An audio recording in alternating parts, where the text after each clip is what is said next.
Hey, let's take a look at how you can effectively summarize your data using pivot tables. So when you've collected good quality data using Solstice or mWater, you come to create a dashboard or a console and want to summarize some of that data to see a high-level overview of something important. And that is where pivot tables can be very handy. So what are pivot tables? They're basically just tables of grouped values that aggregate together items from a bigger table.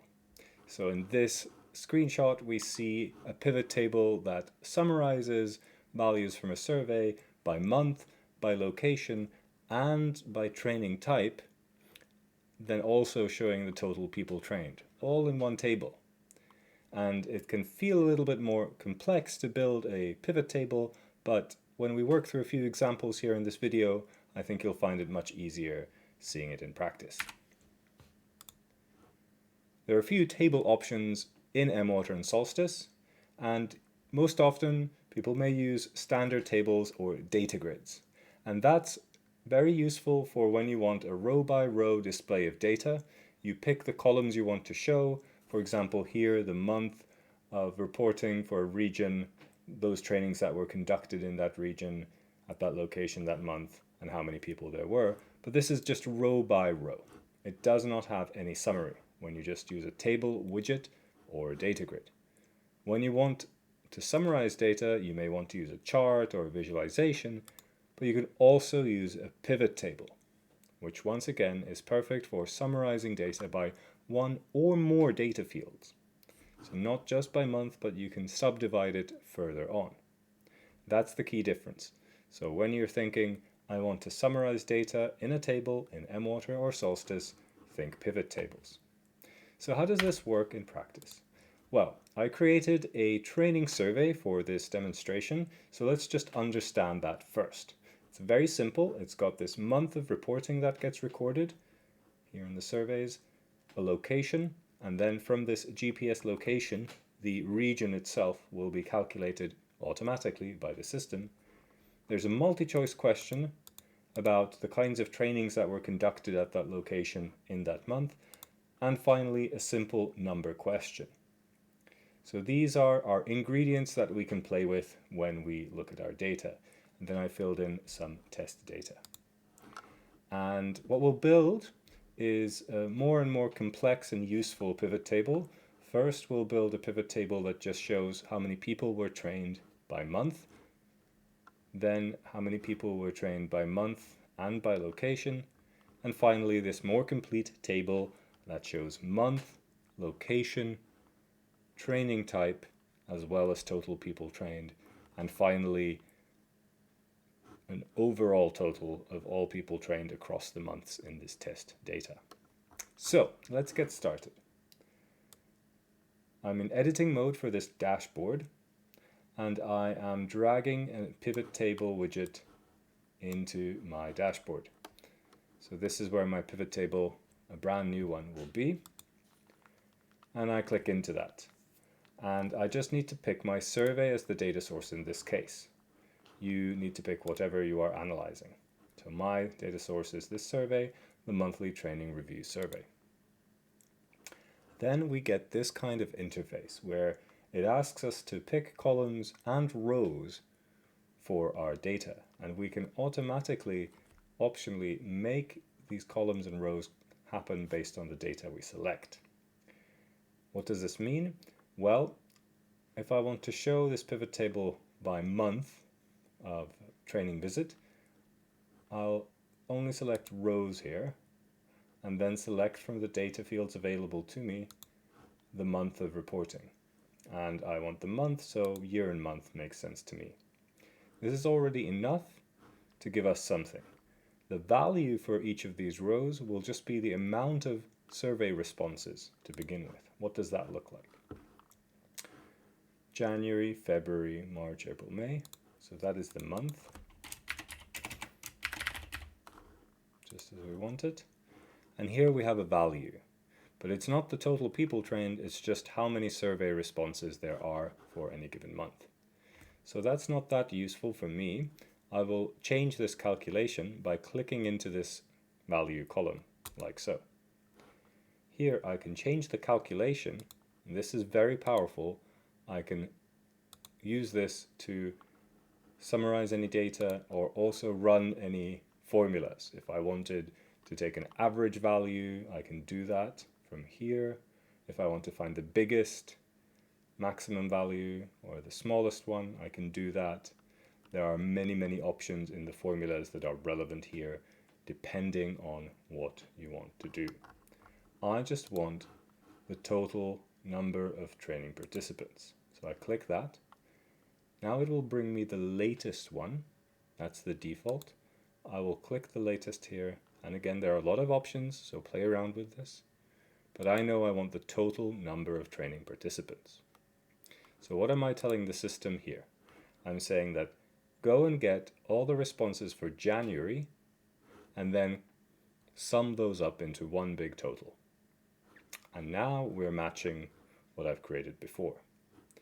I can then click into this header cell and call it total people trained, and total number of people trained for further clarity. Now we've got the structure of our basic table set. Now we could next think about how to evolve it, maybe change the layout or the look and feel of it a little bit. I could add and change the borders, give it more rows there. Or we can add this kind of dynamic background coloration. Let's try that. So again, I'm clicking into the values column here, and I notice there's this option, background color from values. So we can have the values drive what color comes out. What values are they? Well, they're the number of training participants. So we're just recreating that calculation here. Equal bins, meaning it splits the value evenly. And then a color scheme we can pick. That range isn't quite right. Maybe we want something a bit more nuanced.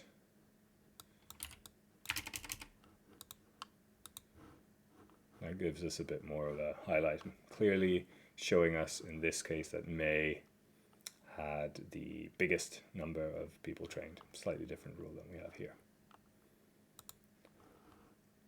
Well, let's move on. It's useful already to have a summary by month.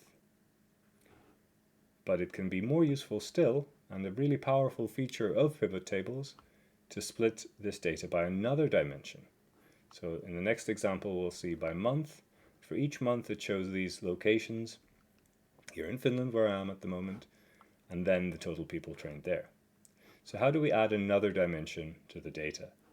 Well, the highest level I want to show is on the left side. If I hover over this column when I'm in editing mode, I see these plus signs around the box. And clicking this plus sign on the right side wipes out our calculation, but does give us this chance to add a new dimension. So I will edit this. Do I want it for single rows or multiple rows? Well, since I'm picking the location, I want it driven by that location data, and I pick multiple rows. The field is the key thing I need to fill in here. And what is it going to be? In our survey, we have selected a GPS location, and our system has automatically calculated what region that point falls within. I can just pick the name, like so, and I get like city names. Well, that's a bit more detail than I want.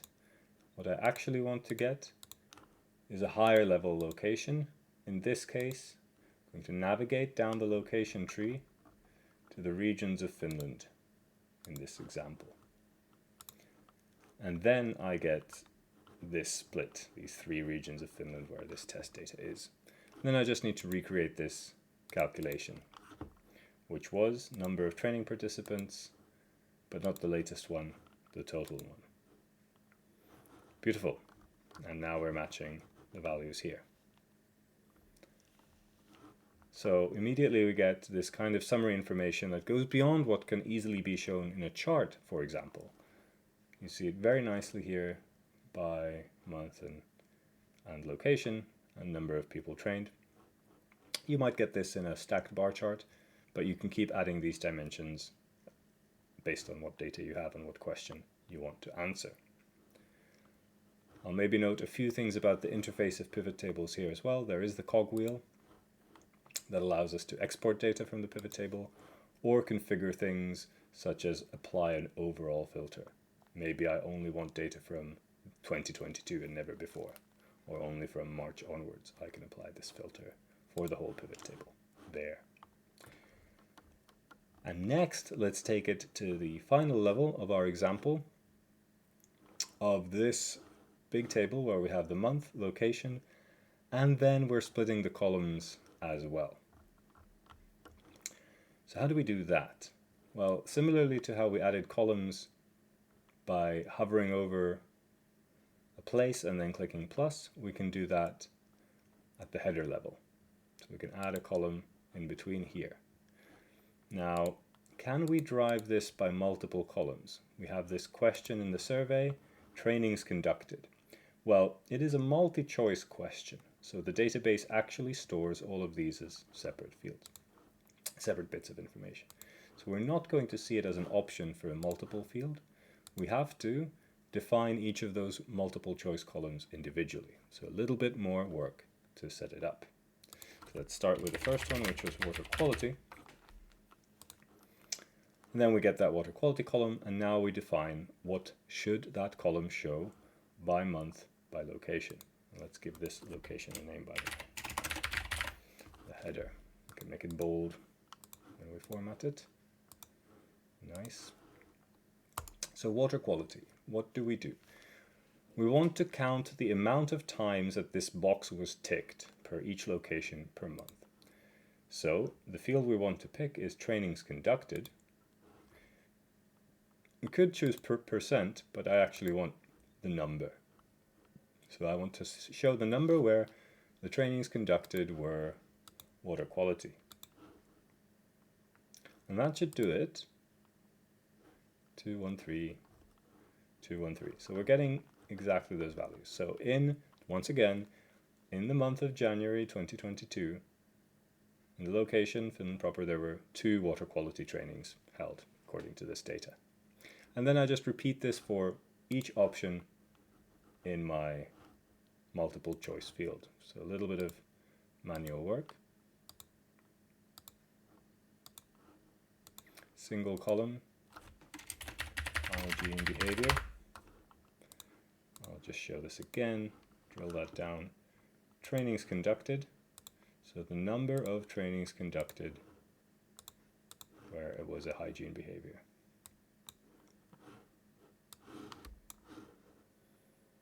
And so on.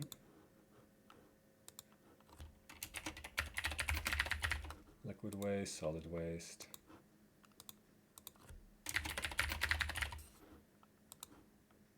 Menstrual health. And nutrition. And if you're doing this with a multiple choice field, it'll work the same way, whatever your data is. If you were to split this data by a more regular field, not a multi-choice, you could use the multiple column option there. Liquid waste, almost there. The number of solid waste trainings, the number of menstrual health trainings, number where, menstrual health, and finally nutrition. Beautiful.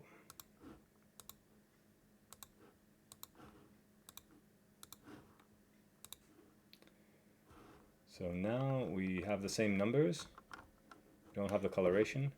There's one piece of data that this table is showing that our table isn't yet, and that is the overall total of all of the total people trained.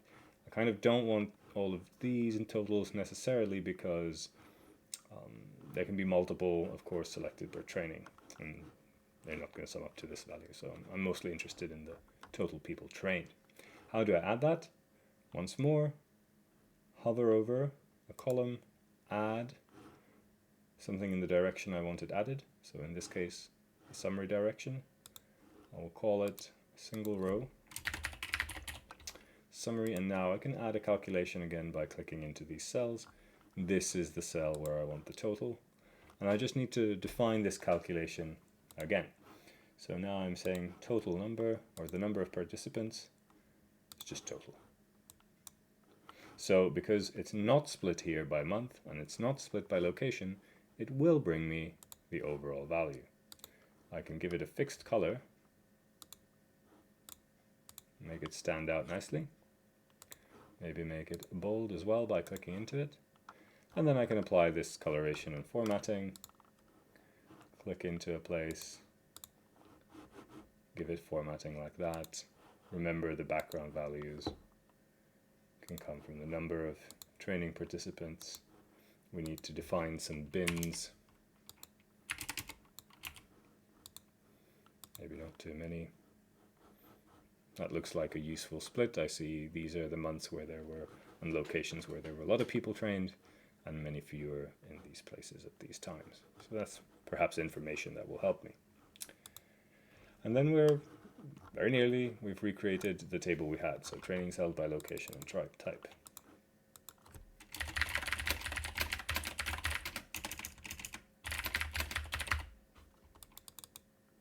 Let's just make that bold. And there we have a nice summary table.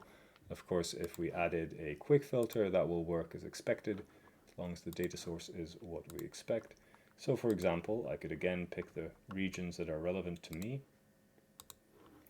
like so, region, and I might want to only look at Satakunta. And then the tables update, and we only see this data. There's a neat little trick I finally want to show you, which is clicking into the leftmost column and toggling this option to only show values that are actually present. That trims the table very nicely and doesn't show blanks. So not only do we get this effective summary table, we also get to use all the power of the filtering that the platforms provide. And this would hopefully give you a little bit of a sense of how to build effective summaries for yourself as well, and make them ever more useful with filters.